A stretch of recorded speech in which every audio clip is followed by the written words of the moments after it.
episode of Keeping Up with the Pace. I'm very, very privileged to introduce today's guest, an Associate Professor of Health Economics and Research Fellow at the University of Melbourne. Please welcome Chris Schilling. Chris, welcome to the show. Thanks for having me, Tim. Great to be here. Thank you for your time. So Chris, for people who aren't familiar with health economics, what is it?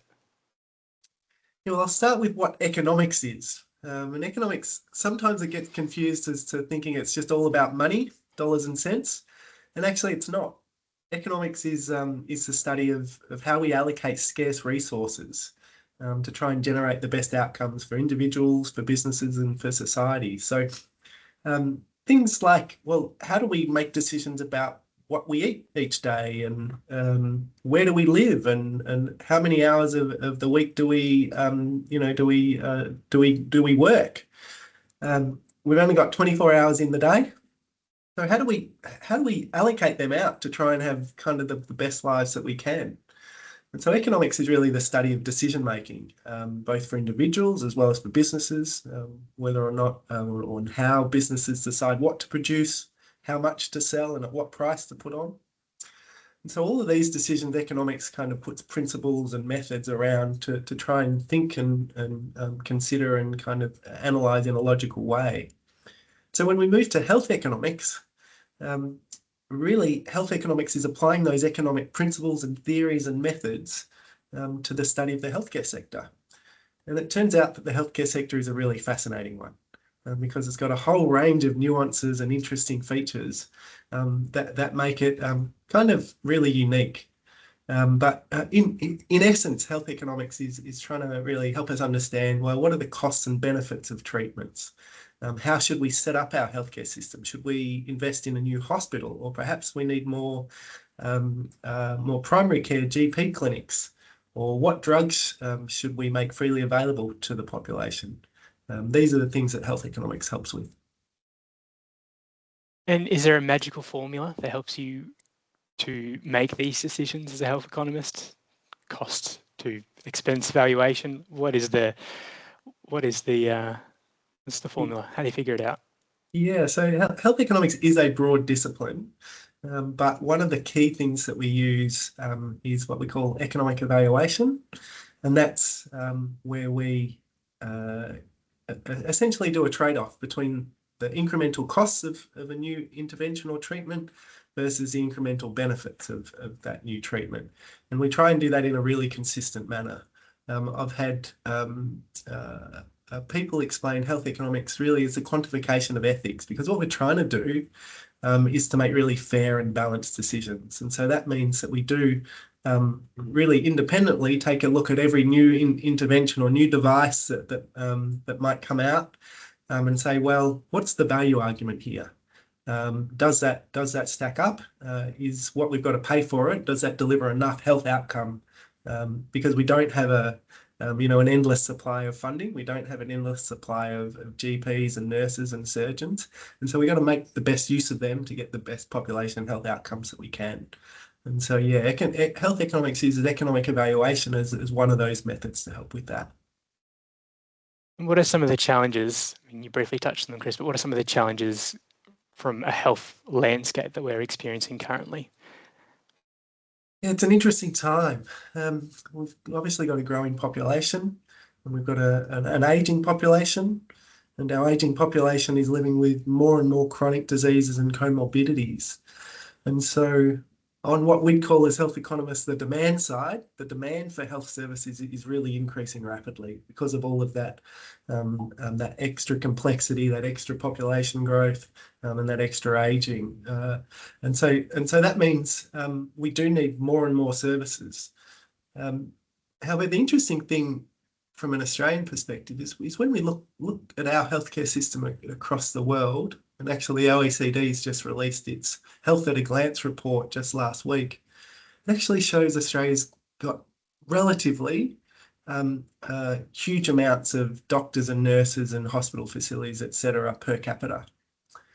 So when we compare ourselves to even some of the other rich countries around the world, for example, that the number of nurses per capita we have is pretty much more than anywhere in the world. So our issues aren't really that we don't have enough and that we don't spend enough. It's how do we spend that in a way, and how do we utilize all those wonderful staff and clinicians and workforce in a way that can deliver the best outcomes. And I think that's where our real challenges are. Um, uh, and there's heaps of particular examples, but often anyone who's well had an interaction with our healthcare system kind of goes, well, on one hand, it was great that we were able to access a doctor, typically at low cost or free of charge. But often there's been some interactions too where I might have been handballed and I was siloed, or they didn't really ask me about exactly what I was looking for. Or when I had to go see a specialist, I had to wait for a long time and I had to pay really exorbitant prices. And so there's this really kind of interesting position, I think, where we're in as an Australian healthcare system, where on the one hand we do a huge amount of things really well, but on the other, there's a huge opportunity for us to do things better, a huge opportunity for us to reduce low value care, things that we're doing that aren't really adding much value, aren't really helping people like they should be, so that every dollar that we spend, every hour of a clinician's time is well spent. And if comparative to other OECD countries, we have a similar workforce, similar availability of resources, is it just expectations across our population are increasing and our reliance on health services? Yeah, it's an interesting one. As humans, this is the broader view of economics, and the study of economics highlights that we're all relative beings, we're all relative beasts. It's not so much the absolute level of health that really matters. It's kind of we compare ourselves to our peer groups and say, well, how's Bob doing? How's Jane doing? And where am I relative to them? And so the interesting thing when you look at our health across our population over time and by age, actually see that we've kind of been getting better and better in many respects. And we're certainly, we've been living longer if we look back over 50 years. But our expectations are, well, absolutely that should happen. We're in a pretty amazing country and we do have high expectations from our healthcare system. And I think that's reasonable, actually. And I think from the amount of taxpayer money that we spend on health and the high wages that we give to particularly our specialists, we should expect high value care. And so the challenge, I think, from our healthcare system is to design it and to incentivise it and fund it in a way that really, really helps that happen. From a palliative care lens, how can we benefit from health economics? Yeah, so palliative care is something I'm hugely passionate about. And I'm passionate about because I think it flies under the radar, unfortunately. The way we treat people at the end of life, I think, is really a way that you can kind of judge a society. And too often we hear horror stories where kind of end of life isn't as good as it could be. What I've found in researching palliative care is that it can make a huge difference to that end of life journey for both patients and their carers and families. And so some recent research that we've done here in Victoria looked at every cancer death over the last 5 years, and we analysed, well, who out of that over 50,000 people who died, who got access to palliative care, and who got access to palliative care not just in literally the last day or two of life, but earlier on when it was able to potentially change some of that end of life trajectory and improve the quality of end of life care. And what we found was that when people were actually able to access palliative care in a timely manner, say 90 days before death or even earlier, that there was a reduction in a whole lot of aggressive end of life treatments. So there was a whole lot less chemotherapy in the last 30 days of life, a whole lot less trips to the emergency department, a whole lot less long stay hospitalizations of 14 days or more. And so essentially what we're seeing is that palliative care was able to have those conversations with people, to help aged care facilities to kind of support the family and the patient themselves to say, well, the end is coming. How do we want that to look? And typically, what people tell us is that they don't want it to look like back and forth to a hospital in an ambulance. And so there's a real opportunity for a win-win there, and that patients, families, and carers are better off. And the healthcare system also benefits from reducing the low value care.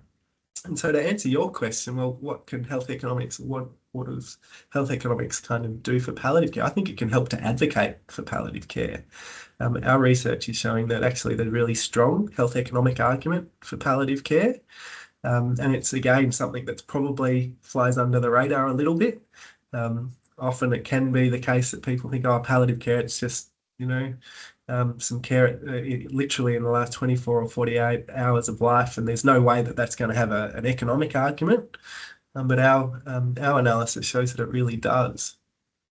And I guess if you'll allow me to go on a little bit longer on palliative care, because I can talk all day on the health economics of it, but it's a really fascinating one too, because health economics has come up with methods to try and evaluate quality of life. And what we do, and palliative care is a really good example, is try and make sure that we're not just capturing if a new treatment or intervention extends someone's life or reduces mortality, but we also try and capture if a new treatment actually improves someone's quality of life. And so palliative care is one of those really interesting interventions that typically it won't and isn't designed to extend life, but it's certainly designed to improve the quality of those last weeks and months of life. And so making sure that we're able to capture that and highlight that, hey, that's actually a really valid benefit. It matters. It matters to patients and their carers and family.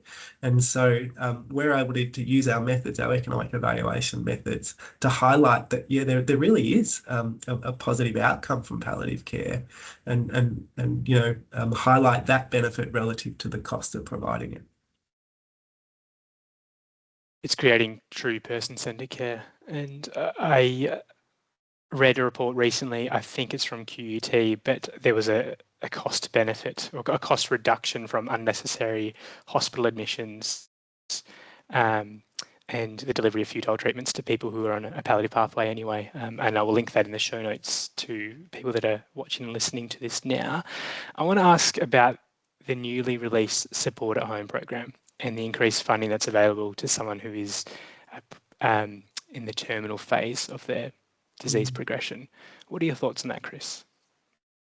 Yeah, so fundamentally, I'm always in favour, particularly from where we've been coming from, which is a pretty low base, for more funding and support for those at the end of life.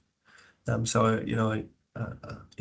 certainly supportive of that. But if I take a step back, what our research is showing, what the evidence base more broadly is showing, the evidence that you're highlighting from QUT and other areas, is that there's a whole lot of low value care at the end of life, and we can do better. But that means that we need to invest earlier in referrals to palliative care and provide capacity both for specialist palliative care and for generalists, GPs and other clinicians, to have those person-centered conversations earlier. And until that's funded, then we're still going to see end of life that actually isn't, is just suboptimal. When we look at the data, we see that on average in Australia, we spend $25,000 in government health expenditure for someone in their last year of life. That's 14 times higher than at any other point on average across the lifespan. And what the work from QUT showed, as well as internationally, is that a whole lot of that is low value care. Up to a third is actually care that actually could have been avoided without reducing outcomes and without making the patient worse off. But to kind of reduce that, we've actually got to fund referrals and capacity of palliative care and generalist palliative care so much earlier than what we currently do. In the studies I've been doing and the data I've been looking at, typically for those who access palliative care, the median is that it happens essentially in the last week of life. That's just too late. Yep. Yeah, I think everyone that's listening now is in complete agreement with you, Chris.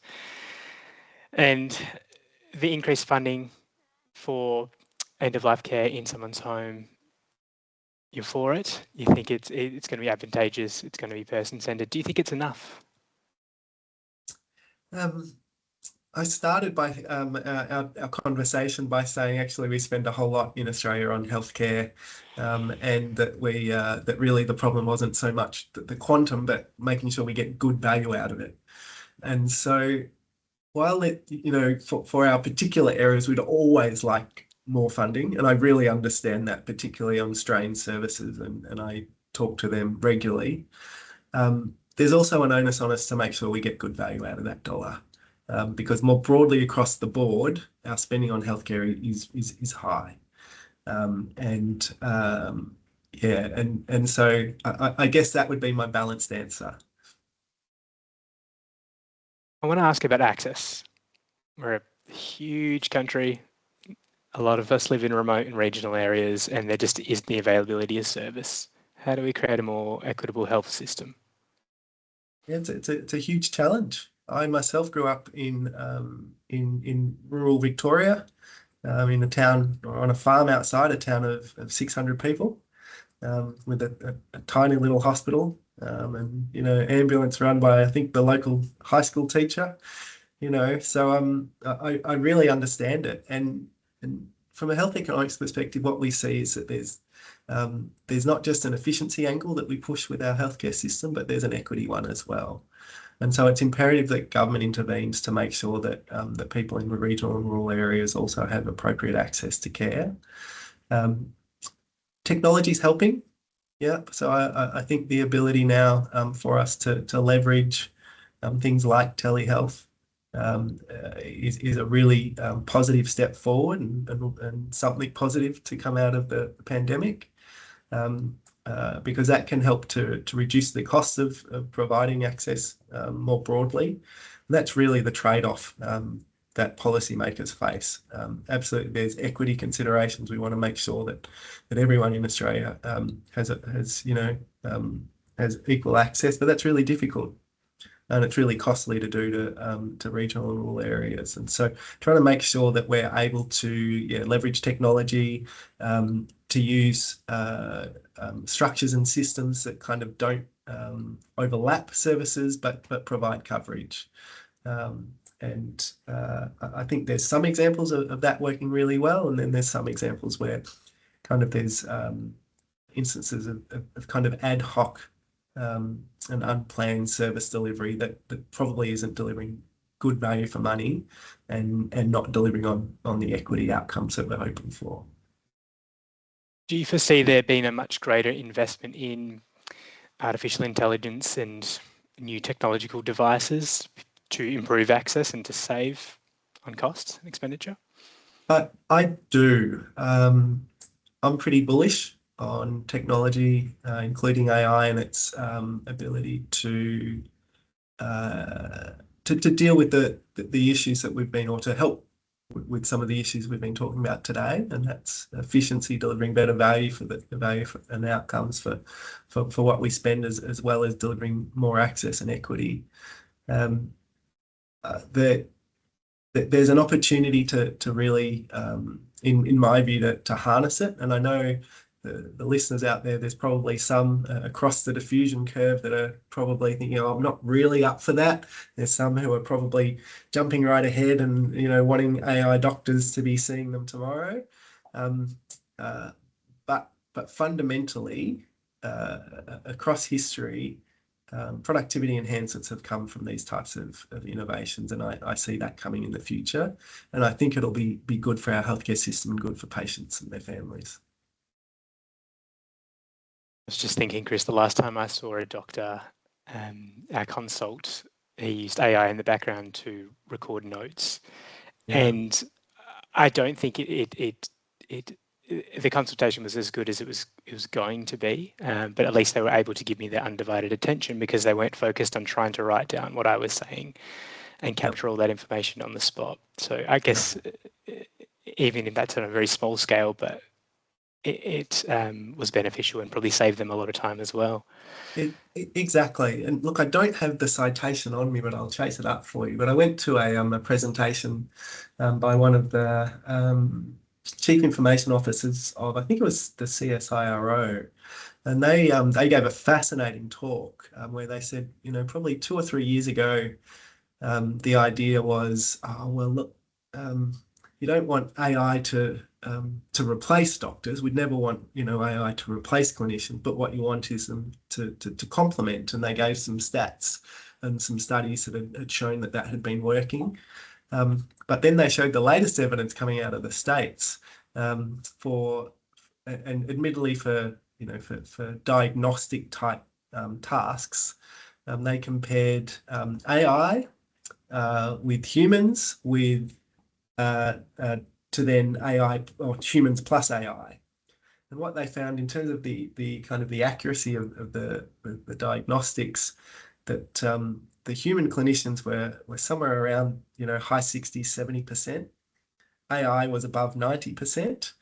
And the initial thinking, as I was saying, was that AI plus the human would be the best, but actually it wasn't.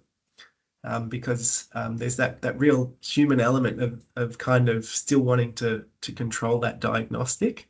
And so AI plus diagnostics was, only at about 75%. So I think there's some really interesting dynamics to play out as to where AI is going to become hugely influential, and where actually the person and the ability to provide person-centered care is only kind of monopolized by people.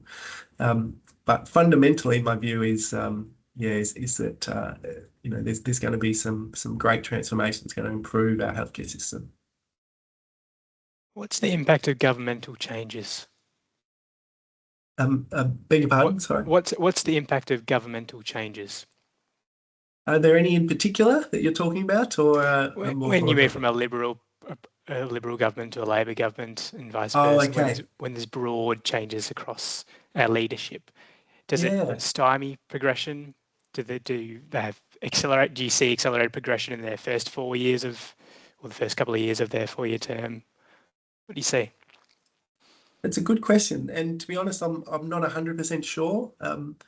My take is that our parties are relatively similar in health. There hasn't been too many hugely controversial steps from either side. I know come each election that they try and paint each other as going to carve out health and make us all have to pay for everything. But in practice, I don't see too much of that, if I'm honest. But new governments, in terms of the political economy, you can kind of argue it both ways. New governments, depending on their majority, can sometimes feel like they're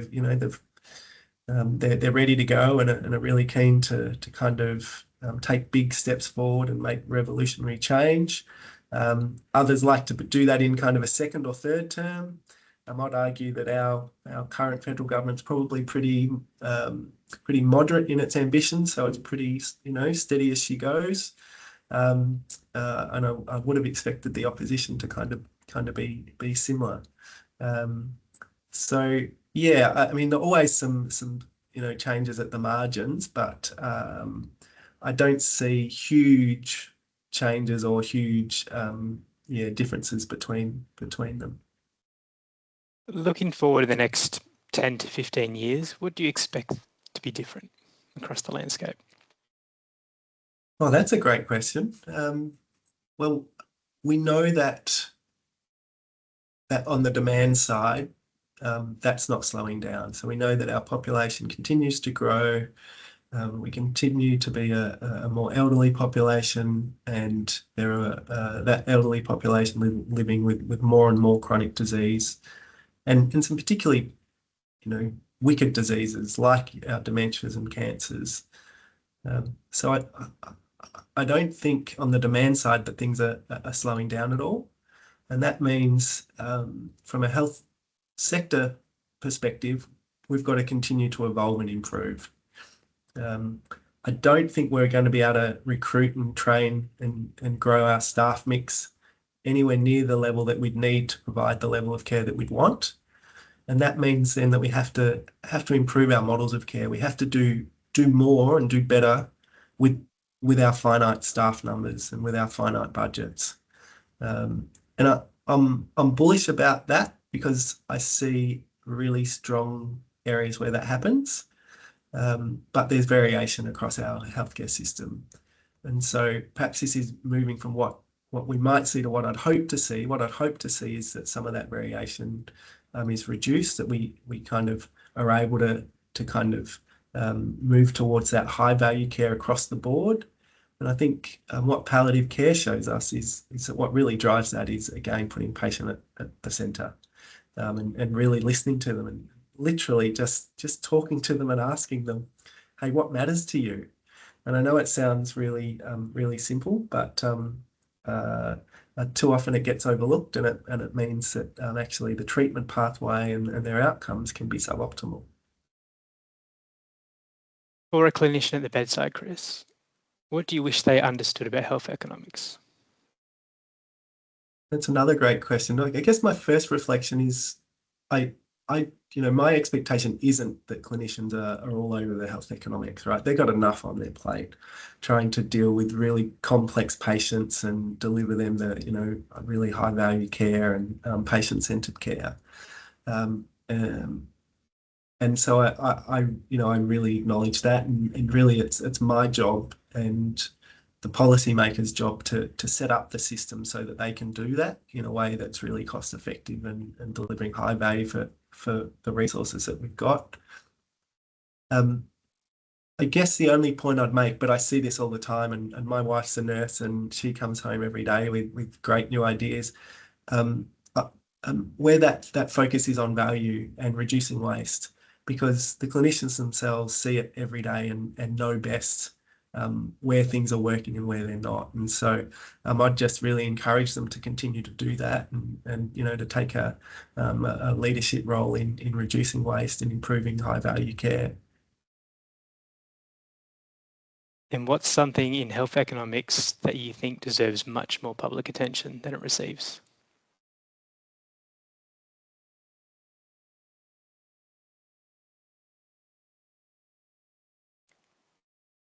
Perhaps I'm repeating myself on this one, but I do think the health economics of palliative care are really grossly underestimated or just underappreciated.